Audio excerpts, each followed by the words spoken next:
La Voix des Bulles présente Canaille BD, le podcast BD qui donne la parole aux enfants.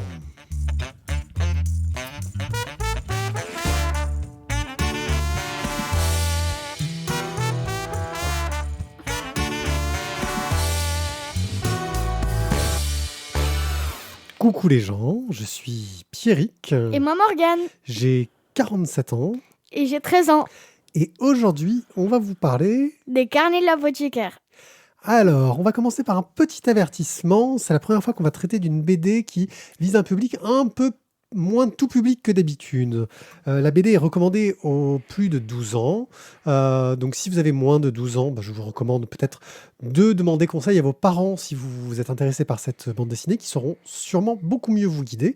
C'est aussi une BD que certains pensent qu'elle est destinée à des plus vieux. C'est un avis qui dépend aussi de notre éducation et de comment on est ouvert sur le sujet, car il y a beaucoup de sous-entendus vis-à-vis un petit peu de la sexualité, ce qui est un sujet toujours très délicat qui dépend de la sensibilité de chacun. Toi, Morgane, t'as eu aucun souci avec ça apparemment, même si je sens à te regarder qu'il y a des moments qui t'ont gêné, mais qui n'étaient pas non plus dans la vulgarité et l'horreur. Alors, je trouve que c'est pas la vulgarité, pour moi, c'est pas si choquant que ça.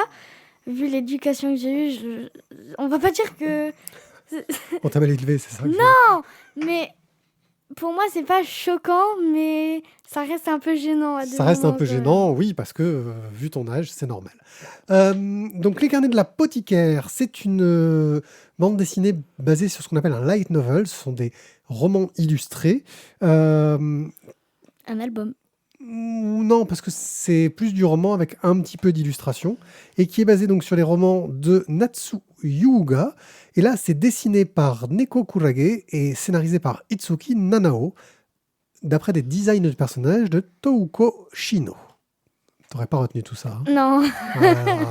Heureusement que moi je le lisais sur le livre en direct, parce que sinon je n'aurais pas retenu non plus. De quoi nous parlent les carnets de l'apothicaire? Alors, c'est une apothicaire. C'est quoi une apothicaire? C'est les sortes d'anciens médecins, mais pas médecins. C'est des spécistes des plantes qui savent Voilà. faire plus pharmaciens que médecins. Oui, voilà, plutôt pharmacien. C'est une apothicaire qui a été enlevée parce qu'elle se fait des taches de rousseur, parce qu'elle est dans un quartier où il se passe pas que des choses très nettes. Mhm. Voilà. Et on va dire qu'elle a un peu peur des hommes. Donc, elle s'enlaidit comme ça. Comme ça, les hommes vont pas s'intéresser à elle. Voilà. Et elle avait plus de taches de rousseur, donc elle est allée chercher de quoi en refaire. Et on l'a kidnappée. D'accord. Parce que les taches de rousseur ne plaisaient pas du tout à l'époque. Non, c'était Ouais. très moche. L'histoire se passe dans une sorte de faux empire chinois, entre les années 600 et 900. C'est pas vraiment dit clairement. Et donc, elle se fait enlever et...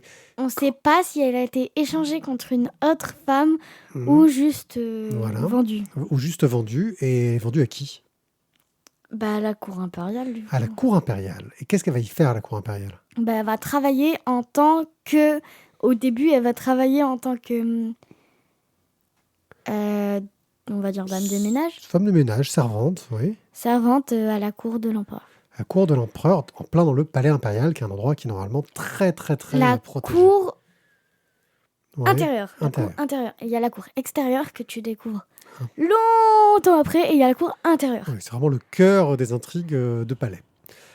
Et donc, elle va se retrouver au milieu de cette cour, et elle va surtout s'arranger, en tout cas au début, pour qu'on sache pas qu'elle est plutôt maligne et qu'elle sait faire plein de choses. Oui, Pourquoi parce elle fait que elle veut, parce que on va dire les bons nariens sont relâchés au bout de 2 ans et elle veut pas faire gagner d'argent à ses ravisseurs, ce qui est normal. Donc oui, parce qu'en plus, oui, elle travaille pour la cour et c'est les ravisseurs qui touchent l'argent. C'était vraiment une époque horrible, hein. Non, pas tout l'argent. oui. Ils le disent.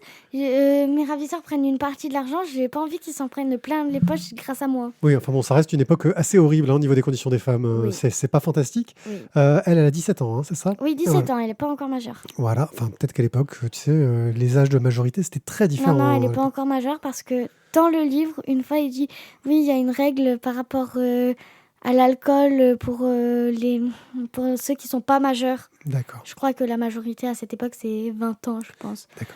Et elle est non, vous n'allez pas la voter, s'il vous plaît.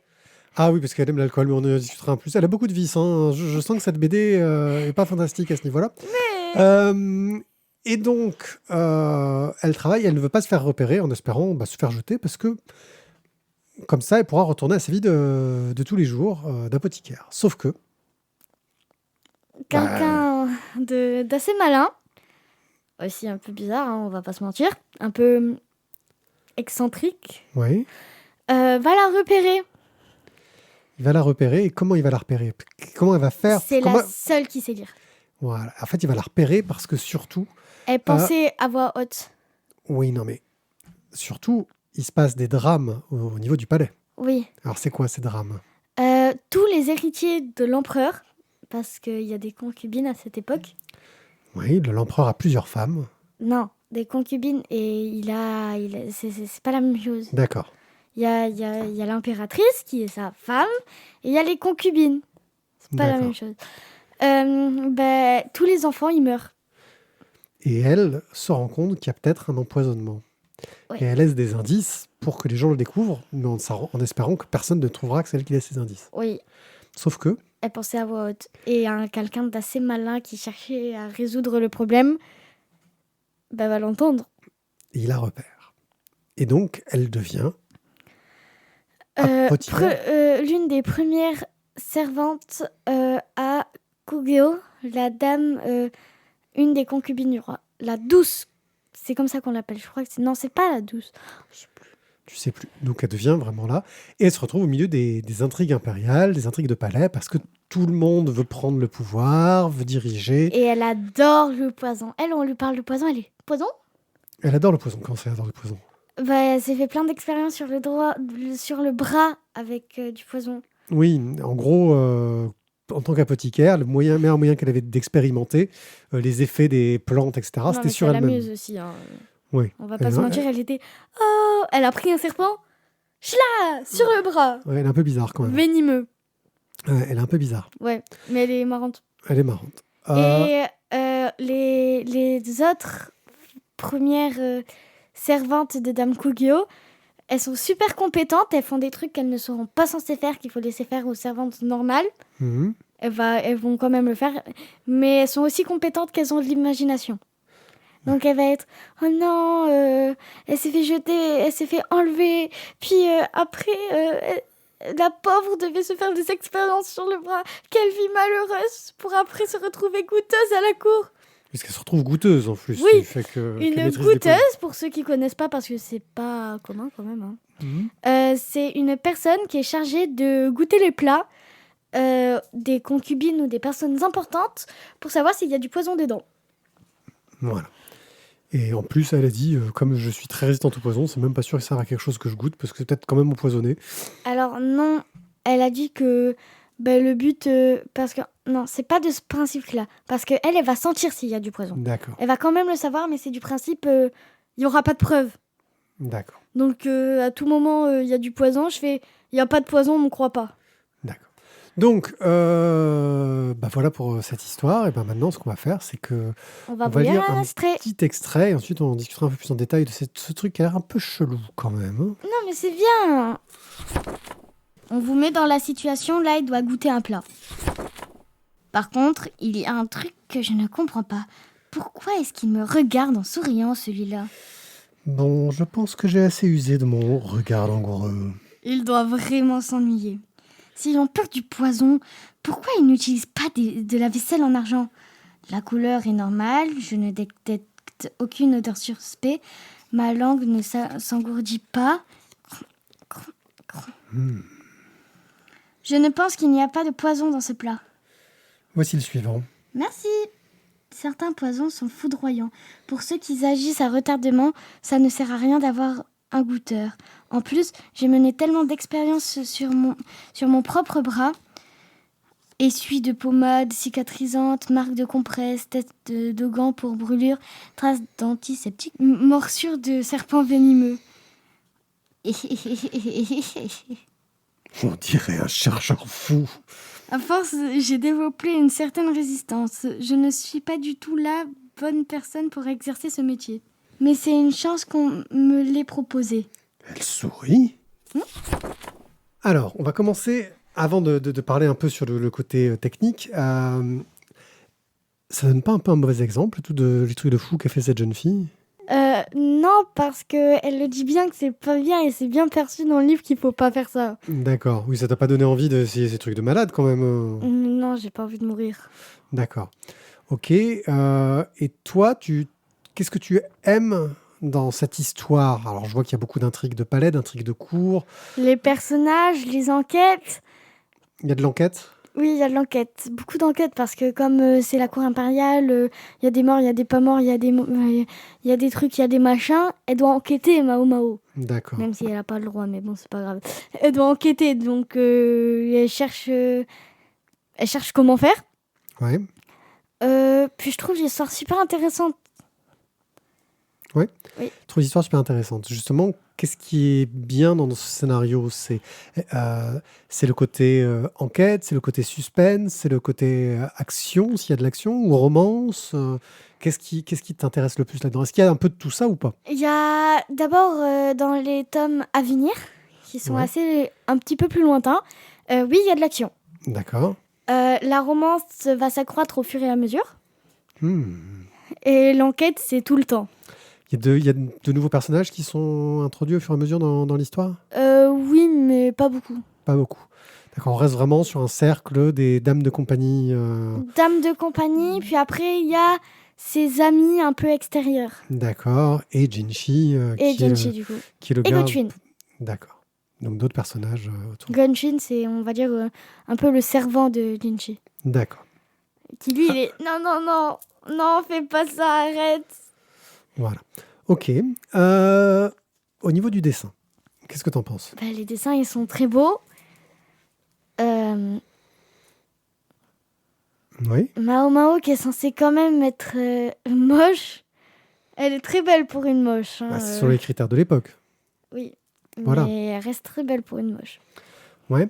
Moi, je trouve que c'est plutôt joliment fait. Les kimonos sont bien représentés. Alors, ça manque parfois un peu de décor. On sent que c'est du manga qui doit faire les choses un peu vite et il doit faire beaucoup de pages régulièrement. C'est beau quand même. Mais c'est plutôt joli. Les expressions des personnages sont très, très Marqué. bien marquées.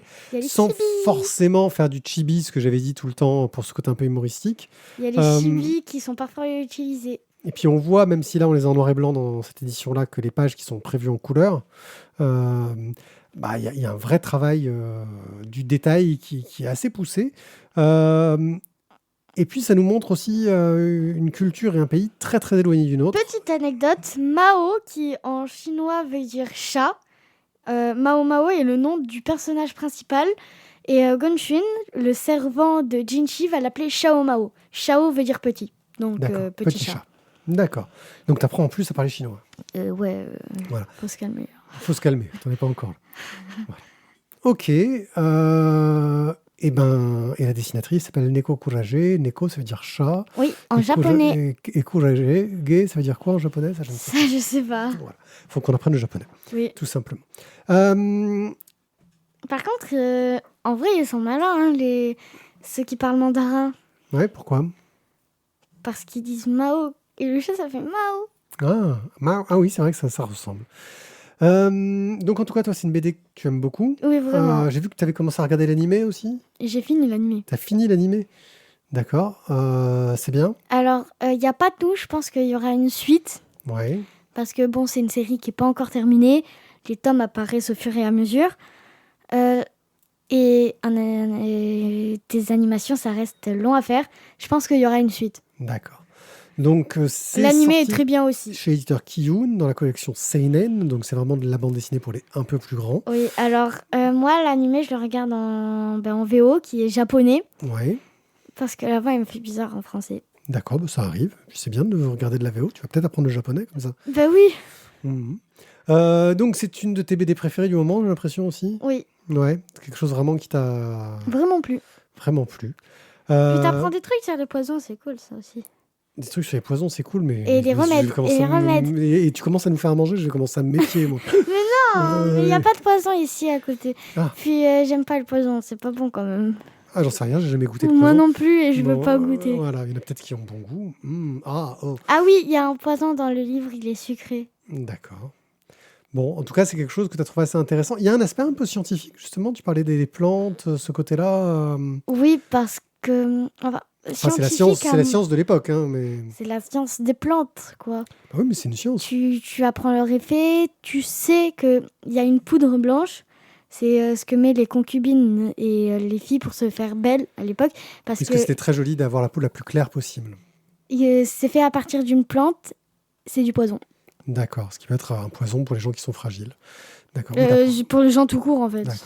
Donc, oui, Même t'apprends les adultes, ils meurent au bout de le mettre. Donc, tu apprends plein de choses là-dessus. Eh ben, merci Morgane. Je sais que j'aimerais pas mettre de la poudre blanche à Combien de l'époque. tomes il y en a à l'heure actuelle? 14. 14. À moins que ça soit 15, je sais pas. Je pense Enfin, que c'est il y a 14. pas mal de tomes pour le moment. Et toi, tu adores ça. Alors, quand on parle de détective Conan, il y a... Oui, il y en a 100 et quelques. Et tu l'as lu au CDI. Oui. Et tu as trouvé ça plutôt pas mal. Donc, vraiment, pour les collégiens. Plus jeunes, évitez. Plus Merci. jeune, faites attention. Voilà. Puis, je conseille d'avoir déjà lu un petit peu de romance, parce que dans les tomes à venir, ça commence Ouais. à être bizarre quand même. Ouais, Faut être préparé mentalement. Faut être préparé mentalement. Bon. Eh ben, les carnets de l'apothicaire de Itsuki Nanao Nekukurage chez Kiyun dans la collection Seinen. Il y a aussi donc un animé qui est disponible, il me semble, sur Netflix. Oui. Merci de nous avoir écoutés. J'espère que vous aurez apprécié qu'on soit allé vers un terrain un petit peu plus, pour les un peu plus grand, un peu moins le tout public. On reviendra bien sûr sur des bandes dessinées plus tout public Oui. dans les choses à venir, mais peut-être que ce genre d'albums seront de plus en plus présents parce que tu es en train de grandir. Hein. Ouais, Oui. hein, ouais. Oui. Ouais, tu sais dire que oui en fait. Non. Ah, tu dis non aussi. Et t'as combien de mots dans ton Mais vocabulaire? arrête, papa. Ah ouais, non mais je peux t'embêter moi, hein. Là c'est le générique de fin, c'est le moment où je peux dire des bêtises pour t'embêter. Et ça marche bien. Oui, ça marche bien. Voilà, et on dit au revoir aux gens. Hein. Au revoir. Et allez nous retrouver sur lavoidesbulles.fr, vous aurez tous les liens pour toutes nos émissions, même celles de grands, où on parle aussi de BD de jeunes, pas que de BD un peu chelou. Oui. Ciao, ciao, au Au revoir. revoir, merci.